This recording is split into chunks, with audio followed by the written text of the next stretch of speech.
Bobby, welcome to Paris, the second leg of the freestyle Grand Slam. How is this feeling as compared to Weissenhaus? You also played in Singapore. This one, what's your feeling like? In some ways very similar, a lot of the same people, same format, same media day sort of, a lot of the same things, so there's familiarity, but of course it's different in the sense that we're in a big city now, we're not in one location where everyone is very, private. Now we're in a very big city and we're traveling and there's more players, which does change the format a bit. It makes it a bit more risky at the start, you could say. After the first 2 days, of course, it becomes exactly the same, I think. Either you've made it and you're at least happy to be there in the quarterfinals. Well, you still want to make farther, but at least you're happy to be there, or you didn't make it and you're very disappointed. And there will be 4 players this time, rather than 2 who are very disappointed. And we've prepared some interesting stuff for this one. We have like 3 pictures of yours from a very long time ago. I just wanted to get your thoughts on it. Can we show them to you? Sure. So the first one is this very beautiful picture of yours. I don't know, how old were you at this point? I would assume I'm about 10. I think this was probably around 2002. It could have been 2003, it could have been 2001, but I would assume between the ages of 9-11 and probably 10. And it's definitely a photo taken from the US, from an open tournament. You can see the US clock, it's a Chronos. I think this is a clock that you owned, yes? Yeah, this is this kind of normal way in the US in tournaments, in open tournaments, is that you bring your own chess set and you bring your own clock because chess sets aren't provided. So if neither you or your opponent has a chess set, you just sit there. You have to wait till someone finishes and gives you a chess set. Or you just like search for someone or who knows what you can do, but the organizers are providing that. And this clock is called a Chronos. I think it's still used, but I'm not sure. It's pretty antiquated by now. If you see like the back of it, that should be where my name is to show that it's mine, so if in case it gets lost, but it probably was so old and scratched out that you can't even make out what the name is. The way that you use it is by saying the time control, you kind of press the middle and then you press the side button a few times and you memorize exactly how many times to press it, and it puts a preset time control. So it's a pretty old, for US players, definitely very familiar, but besides that, also we have these score books, which are also what I would take. It's like a full 100 games that you can record, and 100 games you record, then you're done, and I don't have any of these old score books. But I do have a story where recently I got a message from someone who somehow had found or recovered one of my old score books and just told me about it. I don't know how he found it. I have no idea. He got one of your score books? Yeah, one of my old score books, exactly like one of these. Probably not this one. Well, exactly like one of these. I don't know which tournament it is. It could have been... It's not a tournament from New York, I think, but it's really hard. Now it's like GeoGuessr. But were you quite good already at the same, like around 10? I would be between 21 and 2200 around this age. Which is quite good, at that point. Yeah, it's a little bit like we used to not be as high rated as kids are now. I became GM 14, almost 15, which broke the record at the time, broke Hikaru's record. Hikaru broke Bobby Fischer's record, and later my record was broken by Ray Robson. Of course, this time was I wasn't close to GM level, so there are some kids who became GM around the age of 12, right? So it's there's different levels of development for sure. But I love this picture, how clean it is and how nicely it's framed, like beautiful picture. So it's a good photo. Yeah, this is with my mother. This would be in Florida. I can't tell you exactly how old I am, but it's probably like 2 years old. I can't tell exactly. It's definitely an old photo. It's either from 1994 or 1995, I guess. No chess was involved yet. I hadn't started playing chess at this age, for sure. Definitely Florida. I was born in Miami and grew up there for the first few years. Yeah, it's definitely an old photo. One thing which I must mention is that right now, like you have your mother's smile. Like when you smile, it's similar to the way she's smiling. So yeah, that's a nice photo. Yeah, this one I remember more clearly. I even remember my emotions behind it. This must have been, again, like 2001 or so. Maybe 2000, but probably 2001. I was doing an article for the New Yorker. I think it was because I was like the youngest player to beat a Grandmaster. I beat Alexander Wojtkiewicz in probably 2001 as well. Although I'm not 100% sure. To be honest, it's between maybe 2001, 2002. He was a GM. He was a Grandmaster. He passed away, I think, in 2006, but he was a very strong Grandmaster, originally from Poland. And this is my coach at the time, Bruce Pandolfini. He was, I would say, like my first chess coach. And he's also famous because he was portrayed in a movie. Yes. Movie Searching for Bobby Search Fischer. for Bobby He was Fischer. portrayed by Ben Kingsley. Also, his books are very famous. Yeah, he's a famous author. He knew Bobby Fischer. He did commentary for the match in 1972 between Fischer and Spassky. I forget for whom he did commentary, but it was probably like a news channel. And yeah, he's I don't know if he's still coaching, but he's still in chess. I saw him at the World Blitz Championship in New York. I believe he still lives in New York. This was taken in New York in Washington Square Park. Even this photo looks like it's taken out from a movie. Like it's raining and Yeah, then it's you have very an nice. umbrella. This is why I remember it so clearly, because I really hated, it was cold rain. I really hated this photo shoot, which took a long time. Who was doing some newspaper, yeah? Some it was magazine. the New Yorker. The New Yorker. Yeah, it was a New Yorker. And they were taking photos, and we also took photos in a subway, which I don't know if they ever used any of those photos, but we took photos in a subway as well, on one of like the benches, I think. But yeah, this was taken in Washington Square Park. It's very, if anyone who's been in Washington Square Park, very recognizable. I went just like 2 months ago. From the stone tables. I assume nobody was at the park at this time because it was raining so heavily. And it was really taken on a very rainy day. This wasn't like a prop. They gave us umbrellas, so we're not soaked. And the rain jacket as well. And how was Bruce as a trainer for you? Did he help you to become strong, like close to maybe IM strength or something like that? He wasn't my coach up to that point. He was a great coach. Definitely a lot of good like early memories, but it wasn't to IM strength. I would say he actually recommended, after I got to a certain level, he recommended to my parents that I take coaching from Miran Sher, who was another coach in the United States who sadly passed away a few years ago. He also wrote a book called Dream Moves or something like that. I think this book was kind of recorded after his passing, based on his like all his notes and everything. But yeah, this was like a recent book.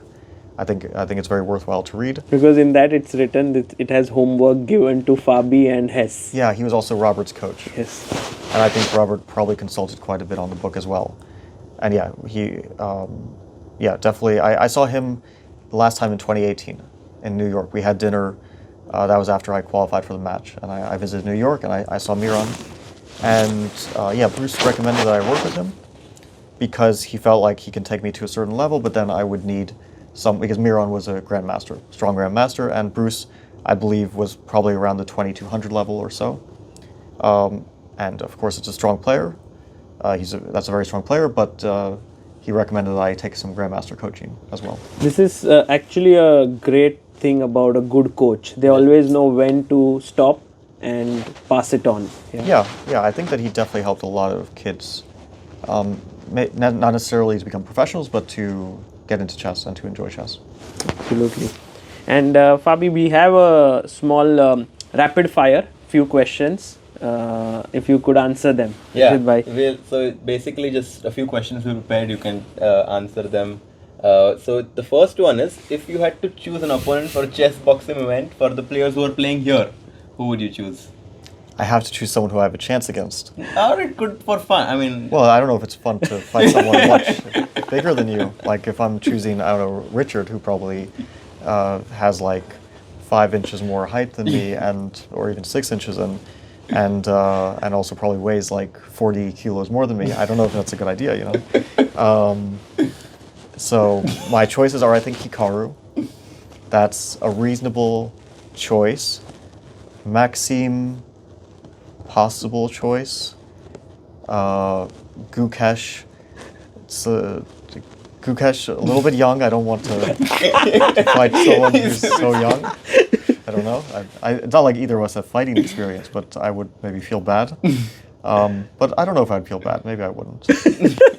Okay, Gukesh. Gukesh, oh, nice. Is ChessBase is the Indian players watching ChessBase India? Yeah, they're coming. Are they going to hate me now? No, they would be looking forward to this matchup. Probably not likely to happen. I think Gukesh is also a very pacifist sort of person. That's I my thought you would impression. choose Prague. But he's also quite a bit taller than me. He's I don't tall. know. So you're going for the height actually. Well, he has some reach advantage, so I want to be careful with that. I think Gukesh we're close enough. Right. So you really thought about this because other players were like, yeah, I would choose. Yeah, somewhere emotional, but Fabi has analyzed. But I definitely like Prague is quite thin. I definitely would have like a kind of probably even maybe some weight advantage on him. So I wouldn't say my chances are so bad there also. Right. And the second is, if at this point you had to choose an alternate career, what would that be and At why? this point, yeah. I think it would be in some science, maybe quantum physics, something interesting like that. But of course, I don't know, maybe I would also study it, find out that I can't achieve anything there because I'm not smart enough. But do you like following stuff? I find it very interesting for sure. Is there something you read regularly or you follow related to it? Not very closely, no. I wouldn't say very closely, but as a general thing, I do find a lot of interest in science and physics and so on. We did have Neil deGrasse Tyson during the World Rapid and Blitz. Oh, wow. I met him I played chess against his son. Oh. In 2016, in New York, there was a world championship between Magnus and Kariakin. And I was there just to visit, and also because I was doing annotated games for ChessBase, so I thought, okay, I'll visit and just check it out. Also, it's in New York; it was close by. So I visited. I met him one of the days. I played chess against his son. Oh, wow. It was, I think he takes an interest, but it's even more so because his son plays pretty decently. Which phone app do you use the most? I got asked this already today. You already got asked? Yeah. Oh. My TV2. Oh. It's funny. Interesting. We should then scrap this question at some point. Well, the thing is, I don't really I used to play some phone games, but I stopped that. And I used to have Twitter, but I removed it. But I still check it on browser, so I don't know. Is it cheating? Is it? Oh, but because you use it too much, you deleted it, or? Yeah, but then I anyway check the browser and logged on browser, so I don't see the point. But it's just a loophole, yeah. So probably Chrome is going to be my most used app. Because of indirectly Twitter. Otherwise, it might actually be Twitter. And the freestyle, of course, is getting bigger and bigger. So what is one thing about the freestyle Grand Slam that you like the most? And if you think there is one thing that you would like to change, what would that be? I mean, generally, I like that it's freestyle. So it's a strange answer, of course, to give. That it's I like that we're actually playing freestyle, but that would be my answer. What I like the most, and what I would change is to shorten the classical games so that they're kind of like semi-classical, like 1 hour with 30 seconds, if you want to call that semi-classical. I would just shorten it a bit because I feel like the issue can sometimes be that if you get a bad position with the black pieces, and there are some positions that are truly just very bad, like you have to play very accurately. And then even if you play accurately, you still have a dubious position or just a poor position. And then you just get kind of screwed over. Like, what can you do? And in a classical game, you don't sometimes have chances to fight back. In a rapid game or a faster time control, there's more chances because things get a bit more out of control. Correct. Yeah, actually, it's interesting. This is what also Hikaru mentioned about, I think, your match with Magnus, the second game in 2024. This was one example. It wasn't so bad, but I basically had to find the only move on the first move. Yes. And it was still difficult. So it wasn't a good position. I remember, he played g4, and then basically, I was supposed to sack C6 my. Or something. I think I played c6, yeah. I think g5. Somewhere you played c6, which was the which was very inaccuracy. bad. On the first move, I played c6, but I could have played h5, g5, and then sack the b7 pawn, which was super weird. You just sack a pawn on Yes, move 2. Yeah. So some difficult moment like this can arise. And the last question is, everyone has a different one. How would you like to be remembered as a person? I don't know. I've never thought about this. It's a difficult question for sure. I think I'm not old enough to be asked this question yet. Still have a few more years. Yeah, no, for sure. I mean, this might happen even after 100 years, perhaps. But like, is there something that you feel really strongly about that people, like some say a good human being, some say a top chess player, some Yeah, say. but this is like, of course, everyone wants to be remembered as like a good person, but it feels like a little bit of a non-answer. Yeah. For my chess accomplishments, I hope that they will be memorable. It's hard to say. I mean, everything gets lost eventually to time. Yes. What can you do about that? And I don't think I have such grandiose plans. I mean, I play chess because I enjoy it, not because I necessarily want to have a certain legacy. Of course, I think about it. It's nice to have lasting achievements, but that's not why I got into chess. It was never because of that.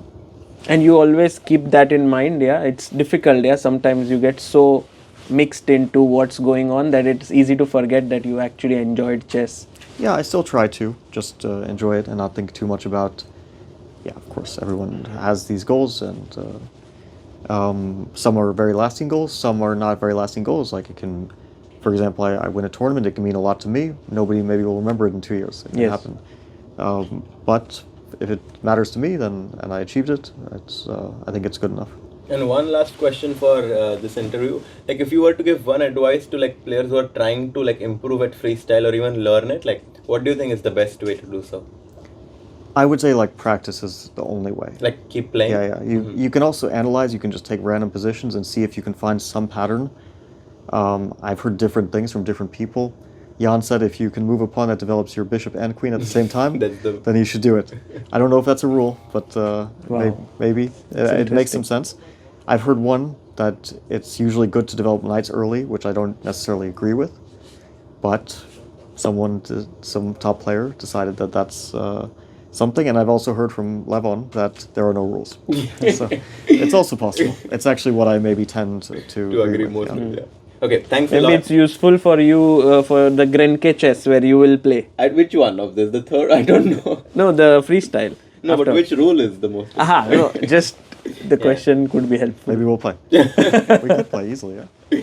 Maybe in round one also you could be paired against Round each one, other. no. No? How? It's probably ranked by classical rating. Yeah. I mean, there's no like usually in accelerated Grenke- pairing. Okay. In Grenke, usually the maybe. first 3-4 rounds you just play. Yeah, I would okay. suspect so. I don't think that I'll play.